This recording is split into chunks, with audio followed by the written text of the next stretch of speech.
I'm gonna be honest, 2024 was a wild year for my plant collection. And today I will be sharing with you all of the juicy details about what plants I was able to actually get on my 2024 wish list and how much I paid for them. Plus, at the end of this video, I'm going to be going down my 2025 wish list, and trust me, there are some plants there that you'll be adding to yours immediately. In this video, I'm going to talk about my wish list plans for 2024 and then go over my favorite wish list plans from 2023 that I was able to get. All right, let's get started. The first plant last year that I wanted in my wish list was this. This is the Homalomena Pink Diamond. This beauty has been on my wish list for a while. I am struggling a little bit with it. As you can see, some of its leaves are coming in with full variegation, and I'm having some of them begin to dry out. I have not quite figured out this plant. I bought it back in September during the International Aroid show. I believe I paid $100 for it. It was a gift. So this plant came in basically just wrapped in a little bit of moss. Usually they brought all of the imports from, I want to say Thailand or Indonesia. And I basically just put it directly into pond. It's an semi hydro method. And I am really, really happy that I got this plant. I love it. It's super, super pretty. I just need to figure out what is happening with the leaves. I think it might be like too low of a humidity, which is crazy because it's like 60 something percent. So I might put it in the cabinet where it's a little bit like 70, maybe a little bit closer to 80 at night. So I'm going to see if that helps out with this plant.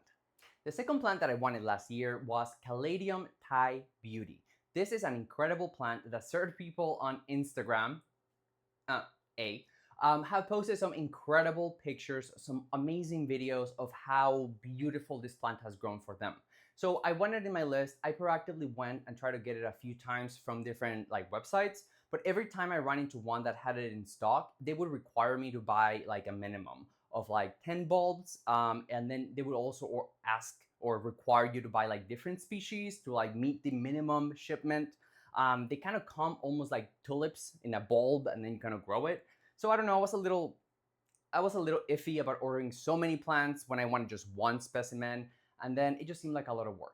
So I still want this plant, and I would love to just casually find it in some kind of swap or something, but I don't think I'm any longer sort of actively looking for it. The third plant in my wish list was Ceratostema rahuii. This is a plant basically that is hanging down. I have seen it with some people here like NSC Tropicals. They just have beautiful specimens. So this is a plant that is kind of big. So I did not actively try to purchase it online or anything. Again, I'm in an apartment, but I ran into it when I was at that IIS, the same place that I purchased my Homalomena, and they had it, actually was the exact same vendor. And they had multiple types of this Ceratostema. One of them was the rahuii, and then they had some other ones that I believe I asked them, and they were different because they had a different leaf shape, and potentially the color of the bloom was a little different.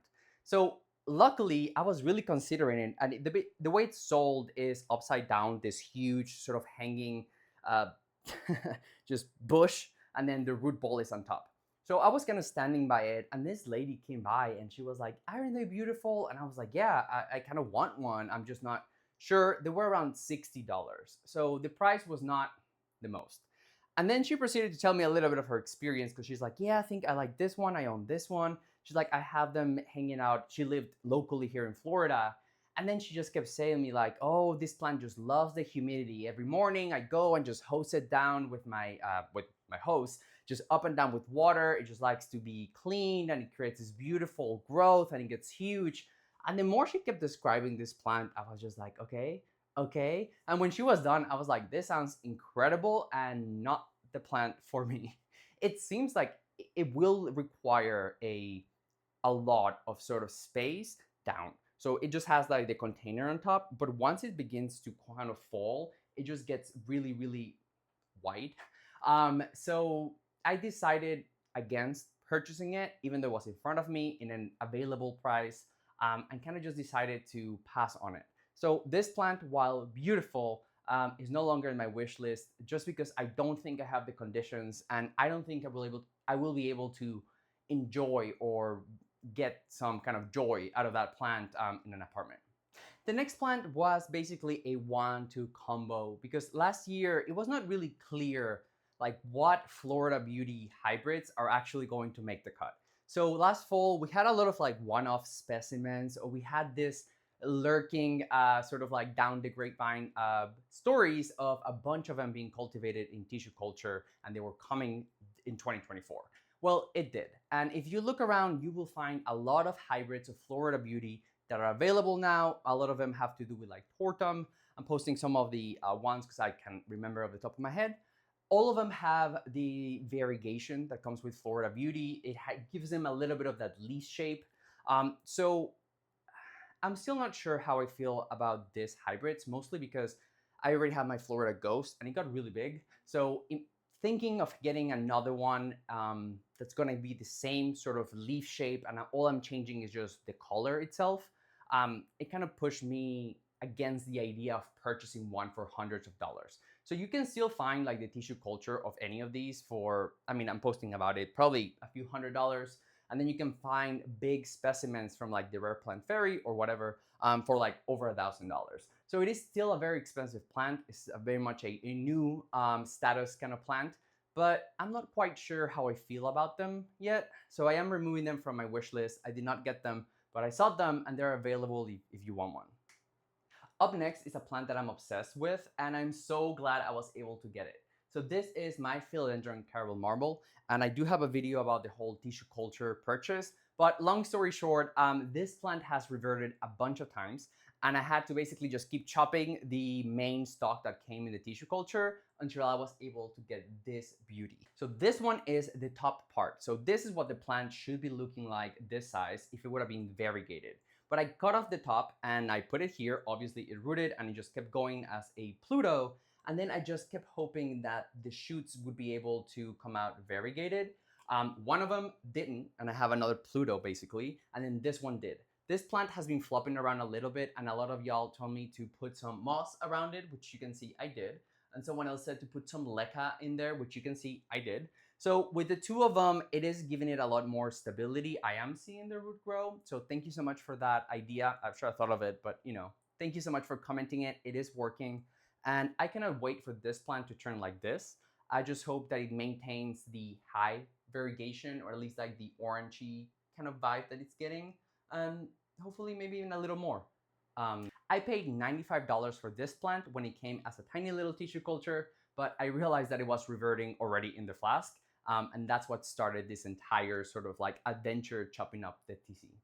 The next plant that I wanted was Philodendron Whipple Way. I actually purchased this plant and I owned it, but I really struggled sort of like getting it to adapt to me and what I wanted to do with it. So I think this plant is really prone to root rot, or it has a really delicate root system, or at least mine did. So I rotted it and it just completely lost all the roots, and I was able to just make it survive by putting out some auxiliary root. It was a tiny little thing, but it survived. And then a few months later, after it had finally put out some growth, again, it rotted again because I guess I left it a little bit too moist. So this plant was difficult to transition into the media. It was difficult to size up. So while I still might want one of these, particularly if they're the pink kind, because it's just beautiful, I'm thinking I will have to get a bigger specimen or something that is already established, because I don't want to have to deal with the whole transition or sizing up. I think this plant is just kind of delicate. The next plant that I wanted was basically this in pink. So it's the pink variegated Cuprea, and it has become a lot more available. I have seen it, available for me to purchase, but it's still really expensive. It's still like $400 or $500 for like a very small cormy looking plant, and it's a lot more than that for an actual established variegated plant. So that is definitely still on my wish list, and you'll see that at the end of this video, but I was just not able to buy it or just afford it in 2024. Up next is Philodendron Gloriosum Variegated. I have it right here. This is the non-variegated version.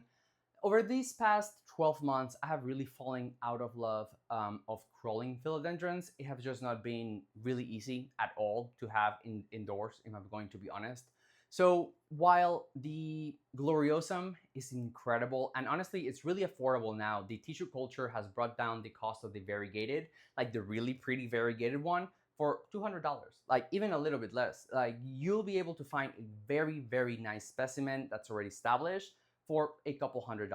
So I plan on purchasing one of those, hopefully a small one, and then I'm just gonna go with it like the journey of sizing it up and sort of like playing with it and enjoying it. But once it gets to too big of a size, I'll have to figure out what to do with it.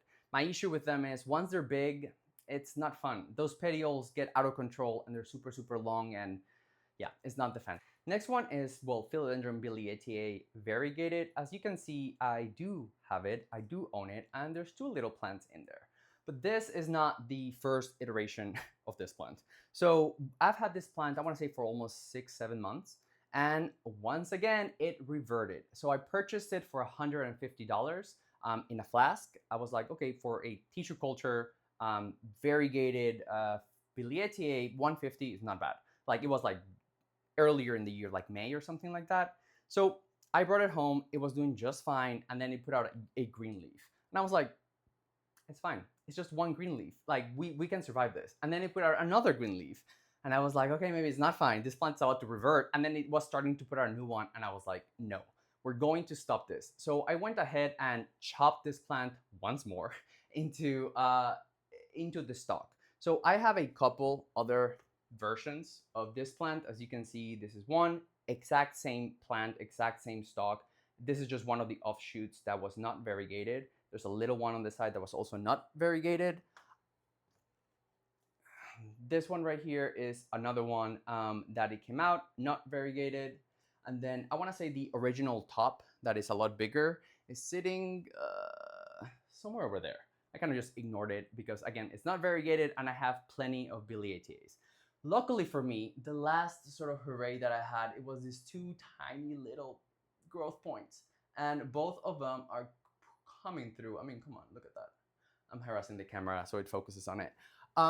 You can see one of them is turning like too variegated. And I'm like, okay, can we just find a happy medium? So one of them has a full moon, a almost full moon, and the last one looks really green. So I'm like, okay, I think we're in the clear. The other one is just looking beautiful. This plant is looking like the marble fantasy in each leaf. And then two of them for $150, you know, minus the time and effort and stress. It's okay. I'm enjoying this experience and I'm sure I'm going to love this plant once it gets a lot bigger. And the last plant in my 2024 wish list is the Cordyline Fruticosa Kiwi. Funny enough, literally after making that video, I ended up going to like a grocery store and it was right there. And I was like, wait, are you like the Kiwi? And then I looked into it. It was the Harlequin, I believe. So I was like, I think this is the one that I want. But there were a few issues with that plant. One, it was looking rough. Like it was sitting in front of like the automatic doors. So it was getting the entire like cold air. So it was not looking sharp. And then two, it was kind of big. It was in this big pot and it was like big size, not looking great. It looked like a rehab project. And I was like, I don't really have the space to be making this rehab. Like if I was in my house, I would just throw it in a corner and then take care of it, you know, every other day. But here's so limited that my plants literally have to fight each other over my love and space and care. And that one was just not gonna make it. So when it comes down to 2024, I think I was pretty successful. I know I only got like 40% of my wish list, but the ones that I didn't get, it wasn't because I couldn't. It was either because I didn't want to pay that for them. It's just the size and the way it grows. It just did not merge well with my current living situation. So those plants were just not, you know, taken. So this is my 2025 wish list. Up first, I'm anything, I am consistent. So the first plant that I still want and I will get this year is the pink variegated Cuprea. I know I showed it earlier, but I'm gonna show it again because it's just gorgeous. And you find it so much nowadays. It's just still really, really expensive. So I'm just hoping that this year at certain point, either tissue culture drives the price down to like 100-ish so I can get one, or maybe I'll be able to get someone to trade or something along those lines. This plant has not been the most difficult to keep, like the non-variegated version. It has just been difficult to keep looking pretty once it got to a certain size because all the leaves kind of like look down and away from the light. But this time I will be trying something different, which is not giving it a lot of light out of the gate and doing a lot less light from the beginning to make sure that those petioles are always looking the right way. Once I move my Cuprea further out from the light, I have seen a great amount of improvement on the way the leaves are looking. And yes, a lot of plants in this list will be variegated because that is just where the entire plant sort of market and community and everything is just going towards the variegated. And if anything, this year you will be finding a lot of variations that would never occur naturally. A lot of these are mutations that are happening in labs because they're using chemicals, or honestly because they're just producing thousands and thousands and thousands of plants. So variation is just going to happen to some of them, and they've just been selecting some of those specimens. So I want this list to not just be like lab freaks, and I want some plants that also represent sort of like the non-variegated side. So the first one that I want on that is Alocasia Chaii with two eyes. Is it Chaii or Chaii? I'm not sure. This plant is one that I have just heard that is really difficult. And I know, why would I want a difficult plant, right? But it's just difficult in the sense that I want to figure it out because I have seen some people have it. I have not seen anybody have it really, really pretty, but those leaves are just so unique. I mean, I own a lot of Alocasias, and this is not the most common of sort of shapes and of texture. So I'm really interested in just having this plant. I have never seen it be sold anywhere. I have not seen anybody like even talking about it. I just keep running into it on my, Instagram, because the algorithm knows that I like some rare Alocasias or like obscure Alocasias. So I'm just getting all these weird species that I've never even heard of. And this is one of them, and I just think it's so pretty that I want it. The next one is, it's just so pretty that I like pink plants. You will see that. And this is one of them that I just want to have in a beautiful bucket and get as big as possible. This is the variegated Oxalis Triangularis. It's literally just like what the hamrock, I don't know, Irish. This plant is just beautiful. Many people have the normal purple kind, which I think is really, really pretty. But the variegated one just brings in so many more sort of layers and depth, because now you're getting many different colors, and that purple that you get initially now becomes just hues of pink. And it's a beautiful plant. I have seen some big specimens that are just gorgeous. It is not that expensive, to be honest. This is how much it costs. So I will be probably trying to get one of these. This is a super, super easy plant to reproduce. So I have already seen some people swapping for it in certain swaps, but next time I'll just try to prioritize whomever has one of them to swap. The next one is just another one that I just want, and that is variegated Alocasia Maharani. Maharani is one of my favorite plants. It's one of the easiest Alocasias out there, and that is just one of those variegated plants that have just not come down in price enough this year. It's just beautiful. The albo is just beautiful, so everybody will pay whatever for it.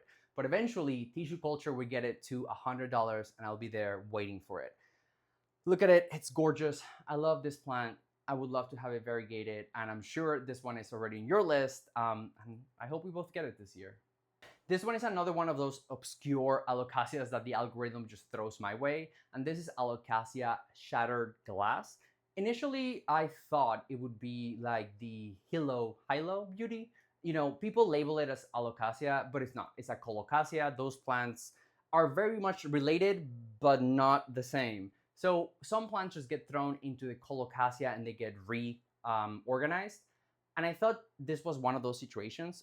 And then I looked a little bit more into it. And it turns out it's not. It's an actual Alocasia. It just shows this yellow spottiness in the leaves. And many times the reasons why plants or they will create these type of evolutionary traits, it's because there's some kind of pressure in the environment that is driving that. So this could be some kind of insect that is laying eggs in that kind of pattern, and it's also yellow. So this tells other insects, oh, this leaf is already taken. Or it could be in a way that it indicates to other animals or other plants that, oh, not plants, to other animals and insects that this plant is sick. Like all of these different spots is sick. And then it could also just be genetic variability, and they just happened to find this specimen and they just kept it going for many years, and now it's available in cultivation. I have not seen this plant being offered in the Americas. I have seen no seller offer it here. I have seen no person here post about it, but I will get this plant because there's a lot of conferences that come from all over the world, and I'm hoping to run into it. I know a lot of people in Europe have it. A lot of people in Southeast Asia have it. So it's not rare in the sense of there's no availability. It's just not near me in a way that is accessible to me. The next one is one of the philodendrons. I tend to not be doing a lot of philodendrons anymore. Once they get really big. Two, I kind of already have the ones that I wanted to own, except maybe some variegated versions. And this is an example of that. This is a Philodendron Ilsemanii. It's a beautiful plant. It has just been thousands of dollars all these past years, particularly if you want like a big specimen or like with a genetic sort of provenance or some good genes. It will come a lot of money for it. But it's beautiful. I have seen a lot of people own it nowadays, getting bigger. I honestly see a lot of people struggle once it gets big to keep it pretty. The leaves begin to like crisp a little bit. So I'm just interested in just going through that experience. I think it's a plant that will fit into my life and it's just rare and it's beautiful. And yeah, Philodendron Ilsemanii, not one that you will run into it just casually. It's not one that I have seen in tissue culture. It's just one that you'll see clones being sold by like, some of the top rare plant sellers. The next one is going to be the Alocasia Azlanii pink variegated. This is a beautiful plant. It has been around, since I bought my normal Azlanii. And when I first looked at it, I was like, listen, I don't even know if I can take care of Azlanii. I'm not touching this variegated because it looks cool but delicate. A year later, I love my Azlanii. It's one of the easiest plants that I've had. I love how many leaves it gets. It takes beautiful photographs. Now I feel confident enough that I can take care of the variegated version, but it's still hundreds of dollars. So I am not confident enough that I can purchase it and not feel guilty about it. So I think I'm gonna wait for it to come down in price. It's beautiful, maybe some corms for swap. We'll see. Sometimes you just have to get some variegated plants and multiply them, and then you get to just swap other people for those plants. The last plant on this list is one that I was not expecting to fall in love with, but I saw it in person and I have seen other people sort of talk to it. But before I get to it, I wanted to just touch upon a couple of like wish list things this year. I know we mostly cover plants, but I think it's important to also write down maybe like some equipment or something that will help you make your plant journey this year a lot better. For some reason, we don't ever take into the math how much it costs to buy supplies, how much it costs to buy like cabinets, how much it costs to buy shelves, and we just focus on the price of the plants. So this year, as part of my wish list for 2025, is some more kind of cabinets. I already have the IKEA Milsbo, and I'm thinking this year I'm either going to get a second one, hopefully like used and from secondhand, or I'm just gonna get the lower version. I don't remember the name. It's a little bit wider and it has 2 tiers. I just need more shelving space for my plants. I tend to have weird gaps in which I'm like, it's just space that should be being used by some other plant. So that is my goal for next year. I wanna buy some really cool shelves. I wanna buy some awesome maybe like spotlights coming down the ceiling to be able to give my plants the grow light that they need and to be growing in a cool manner. And I just don't think I have that right now. So yeah, that's part of my wish list. And the last plant in my wish list is the Fallopia Multiflora Variegated. I've never heard of this plant. I had not heard of this Fallopia, Multiflora, none of that, until I started just falling into this rabbit hole on Instagram. And then I happened to also run into it at the IIS. It was beautiful, it was rare, it looked delicate. It gave me sort of like, I've never had a Hoya, or I never actually had a Hoya bloom, and you kind of need to go through the same similar fantasy in which you need to wrap around like a trellis or something along those lines. So I didn't buy it because it was expensive and I felt like I don't have the other stuff that I need with it, speaking of equipment. But I just keep seeing it. I think it's really cool. I like the white, I like the pink, I like the uniqueness of it. So I'm thinking if I find one at a reasonable price, I'll get it and maybe get some cool little trellis. I know a lot of the Hoya peeps have like 3D printed whole economies on Hoyas. So I know there's some really cute shaped like trellises and stuff like that I would just get. So there you have it. This is my 2025 wish list and what plants I was able to get off my 2024 wish list. Now, comment down below, what plants do you want? Like, which ones of these are in your wish list now? And which ones were you able to get from your 2024 wish list? Now, YouTube thinks that this video is the best one for you next.